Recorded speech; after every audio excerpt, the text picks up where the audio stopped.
बहुत ध्यान से सुनना, गूढ़ प्रसंग है। अगर इसे बैठा लिए तो माला माल हो जाओगे। जो नाम अपनी इच्छा से जपा जाता है, सत्संग सुन करके, शास्त्र स्वाध्याय करके, उस नाम को जपते जपते हम पर नाम की कृपा होती है, तब हमें सद्गुरुदेव की प्राप्ति होती है। और जब गुरु प्रदत्त नाम होता है, वो शबीज नाम होता है। गुरु के श्रीमुख से निकला हुआ जो नाम है, जब हम विधि पूर्वक गुरु आज्ञा में रह करके उस नाम का जप करते हैं, गुरु आज्ञा में रह करके, तब उसके अंदर नाम की शक्ति जागृत होती है। नाम की शक्ति जागृत में प्रभाव सद्गुरुदेव का होता है। ध्यान दीजिए, अगर आप स्वेच्छा से नाम जप कर रहे हैं, वो मंगल भवन नाम है, आपका मंगल करेगा, आपके दुरति का, पाप का नाश करेगा, आपको सद्गुरु की प्राप्ति कराएगा, वो व्यर्थ नहीं जाएगा। पर उससे दिव्य लीला में आप प्रवेश पा जाएं, असंभव।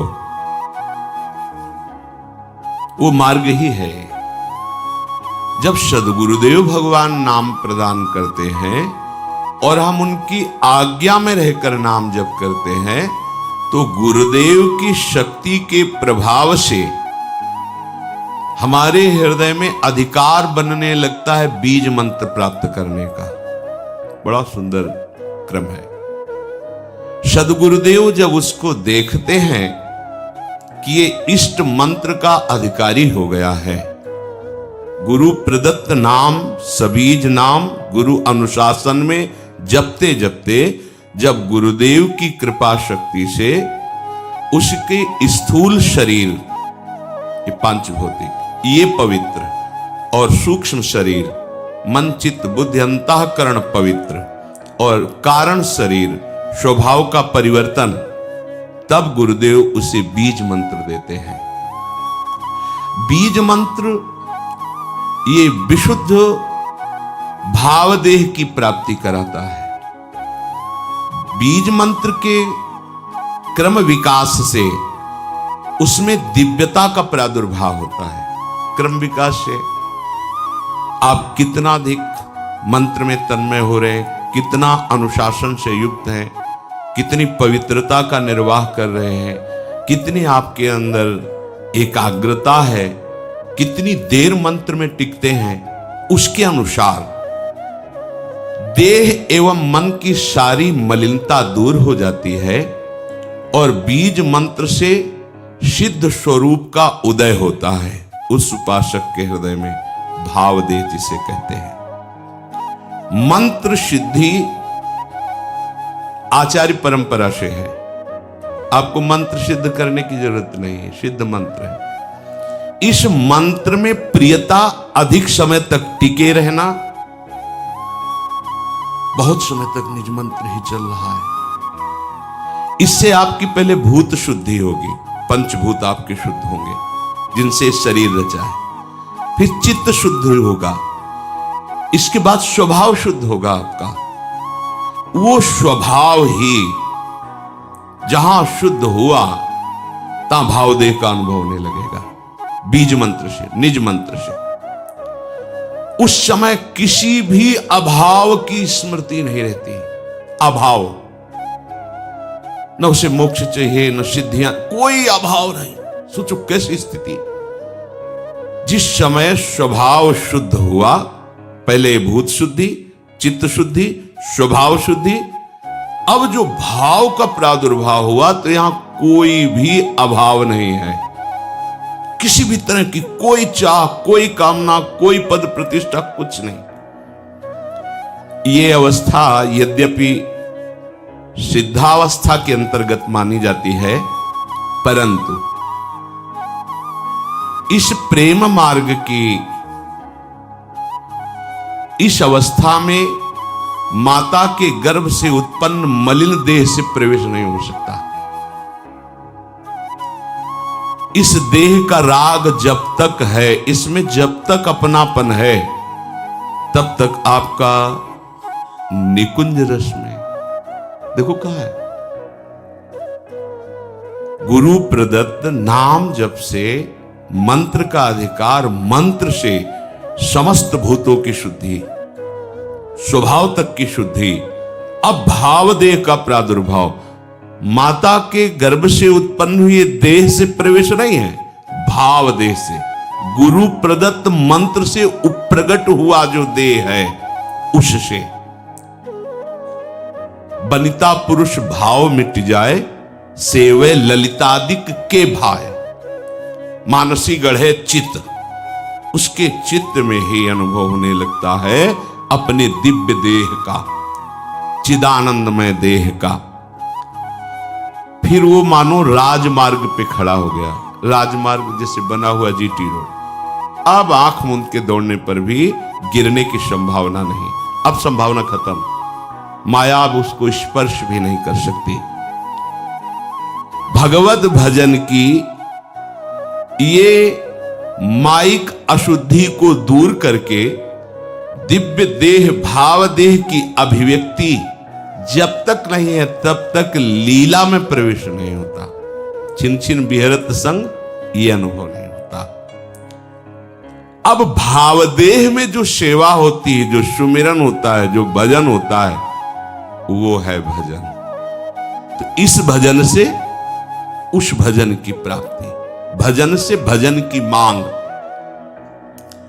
ये होगा गुरु प्रदत्त मार्ग से ही, ऐसे नहीं हो सकता। विधि मार्ग की नियमबद्धता इस उपासना में दृढ़ करेगी। ये चैतन्य मंत्र अंदर जाकर के आपकी भावना को सार्थक करता चला जाएगा। उपासक के भाव देह के विकास के साथ साथ उसके सामने उसके आराध्य देव का ज्योतिर्मय धाम, आराध्य देव की गूढ़ रस रीति प्रकाशित होने लगती है। ध्यान दीजिए, पर ये जान लेना चाहिए कि ये बात उसी के लिए है जो गुरु प्रदत्त बीज मंत्र का अनुष्ठान कर रहा है, निरंतर अनुशासन में रह करके। ये मंत्र वाच्य वाचक अभेद स्थिति पैदा कर देता है, अर्थात ये निज मंत्र ही नवनिवृत्त निकुंज विलासी युगल सरकार और उनकी आंतरिक प्रीति, मन मन की रुचि जानी, ये सामर्थ्य प्रदान करता है। गुरु प्रदत्त बीज मंत्र जब पवित्र साधक के हृदय रूपी खेत में पड़ता है तो इष्ट रूपी फसल तैयार हो जाती है। इसी बीज से वृक्ष का प्रादुर्भाव होता है, निकुंज का। गुरु प्रदत्त मंत्र में प्राणों से भी अधिक जिसे प्यार है वही इसको प्राप्त कर पाता है। इस बीज मंत्र से प्राकृतिक जितनी भी सृष्टि है सबसे स्वाभाविक अरुचि पैदा हो जाती है और उसमें गुरु शक्ति का आधान होते ही इष्ट का स्वरूप प्रकाशित हो जाता है। नाम नामी जैसे अभेद है वैसे ही मंत्र और निकुंज अभेद है। इस उपासना की विशेषता यही है, गुरु अनुशासन में रहकर उपासना करना।